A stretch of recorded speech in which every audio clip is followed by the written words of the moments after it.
তো নমস্কার বন্ধুরা, সবাই কেমন আছে? আশা করি সবাই খুব খুব ভালো রয়েছে। আমিও খুব ভালো রয়েছি। তো দেখো বন্ধুরা, আবার সকাল থেকে উঠে লেগে পড়েছি জোতার কাজে। যেমন সংসারে যা যা কাজ হয় রোজই যা যা শেয়ার করি সেগুলোই তোমাদেরকে দেখাচ্ছি। আর নতুন করে দেখানোর মতোই কিছুই নেই, তাই যেগুলোই করে থাকি রোজ রোজ সেইগুলোই মোটামুটি সেগুলোই তোমাদেরকে দেখাচ্ছি। যখন বাড়ির বাইরে যাব তখন নতুন কিছু দেখাতে পারবো, কিন্তু এখন ঘরের মধ্যে রয়েছি তাই ঘরের ভিডিওগুলোই দিচ্ছি। আর বাড়ির বাইরে তো যাওয়ার উপায় নেই, এখন বাচ্চাদের সব পরীক্ষা চলছে। আর হচ্ছে হাজব্যান্ডের কাজ, আমার যেহেতু টিউশন পড়ানো, ওই জন্য আমরা খুব একটা বাড়ির বাইরে যেতে পারি না, ঘরের মধ্যেই থাকি। তাই ঘরের কাজকর্মগুলোই তোমাদেরকে শেয়ার করি। তো চলো বন্ধুরা, দেখতে থাকো কেমন হয়েছে সবাই একটু বলবে। এই দেখো, আমি কিন্তু আজকে বিছানার চাদর আর বালিশের খোলাগুলো চেঞ্জ করে নেব। তো চলো কেমন হয়েছে দেখতে থাকো। আমি কিন্তু খুব একটা ভালো কথা বলতে পারি না, তাও চেষ্টা করছি তোমাদেরকে ব্লগগুলো দেওয়ার জন্য ভালোভাবে।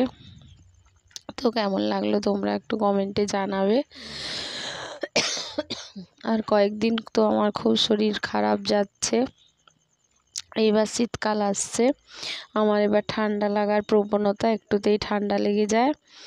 আর হচ্ছে তখন কাশি, সর্দি, শ্বাসকষ্ট এইগুলো তো প্রায় হতেই থাকে। তারপর আজকে বন্ধুরা একটু হচ্ছে হঠাৎ করে গ্যাস অ্যাসিড হয়ে গেছে। রাত্রে সেরম কিছু খাইনি, তাও সকালবেলা রাতে একটু গলা জ্বালা জ্বালা করেছিল, একটা ওষুধ খেয়ে নিয়েছি অ্যান্টাসিড।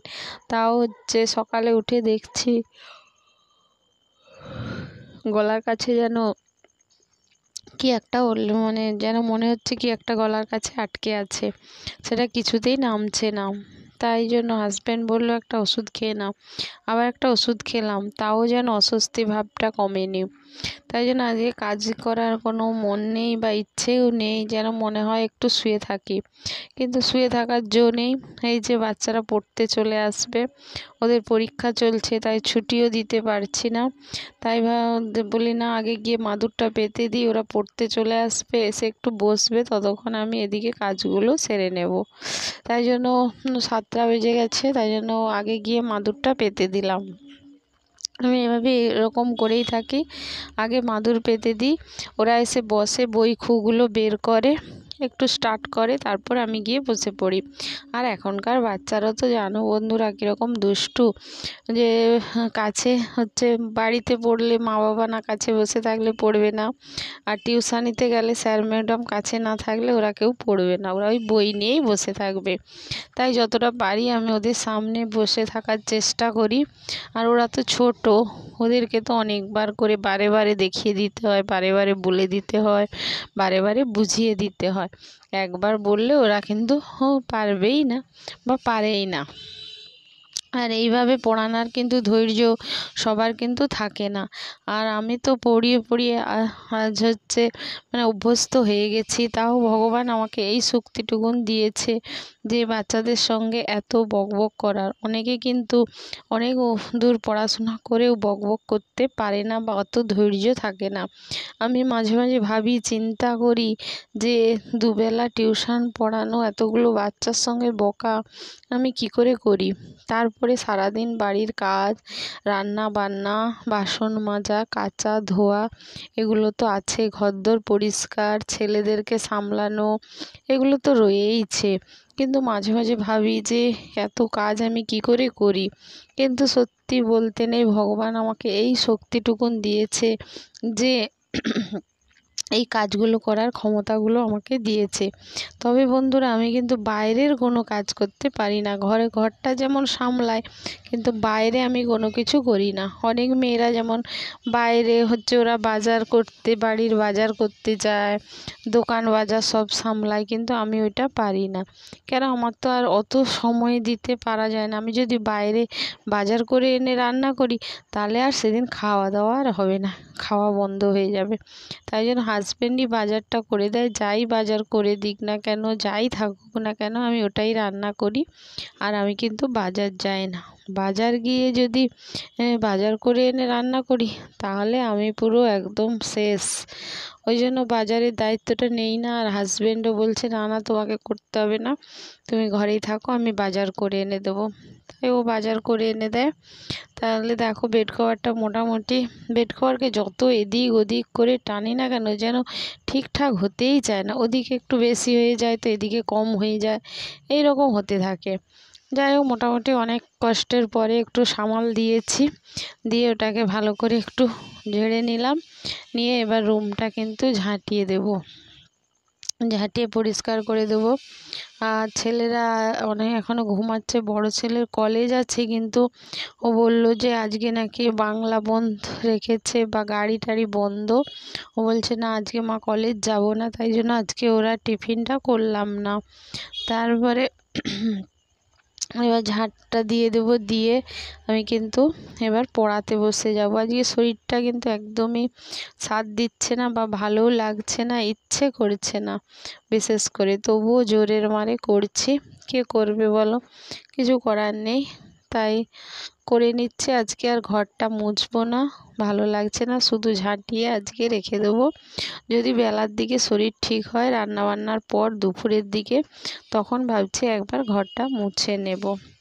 রোজ আমি কিন্তু প্রতিদিনই ঘর মুছি, কিন্তু যেদিন শরীর টরীর খারাপ বা খুব দেরি হয়ে গেছে হয়তো উঠতে, সেদিনকে আর ঘর মুছি না। তখন সকালে যেমন মুছি না, তেমন দুপুরবেলা আমি ঘর মুছে নিই। আর ঘর না মুছলে ঘর পুরো কিচকিচ কিচকিচ করবে ধুলো ময়লাতে। আর বাচ্চা ছেলেরা তো এই ঘরের মধ্যেই বেশিরভাগ থাকে, ঢুকবে, বেড়াবে, আর বিছানায় তো এনি টাইম। ওই জন্য হচ্ছে ঘরটা আমাকে মুছতেই হয়। তো চলো বন্ধুরা, দেখতে থাকো আজকের ভিডিওটা কেমন লাগলো। আর দেখো, এই যে এবার একটু মাথায় তেল মেখে নেব। এই যে এটা কাঁচের জার, একটা সব রকম উপকরণ দিয়ে তেলটা বানিয়ে রেখেছি। এটা সবাই মিলে এই তেলটা এখন মাখছি। সবারই প্রচণ্ড প্রচণ্ড চুল উঠছে, আমার বড় ছেলের, হাজব্যান্ডের। তাই জন্য অনেক কিছু দিয়ে এই তেলটা বানিয়ে একটা কাঁচের জারে রেখেছি। মানে স্নান করার আধ ঘন্টা আগে এই তেলটা মেখে নিই, মেখে তারপরে ধুয়ে দিই। আর আমি তো শ্যাম্পু করতে পারি না, কেন আমার তো মানে ঠান্ডা লেগে যায়, তাই জন্য আমি এমনি জল দিয়ে একটু ধুয়ে দিই। আর ছেলে ওরা হচ্ছে শ্যাম্পু করে নেয়।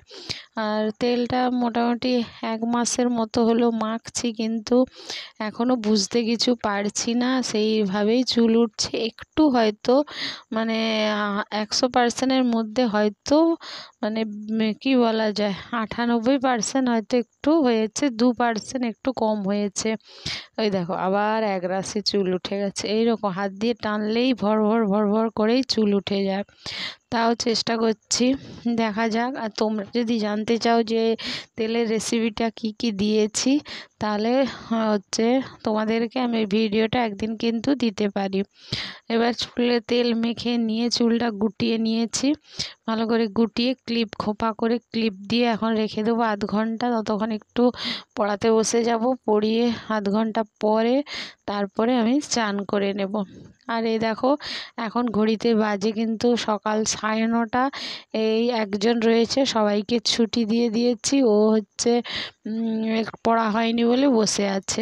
আর এদিকে ছেলে দেখো স্কুল বেরিয়ে পড়েছে। এই দেখো একটু কান্নাকাটি করছে, পয়সা চেয়েছিল দিইনি, তাই জন্য ও একটু কান্নাকাটি করে অনেক গঁ গঁ করে স্কুলে গেল।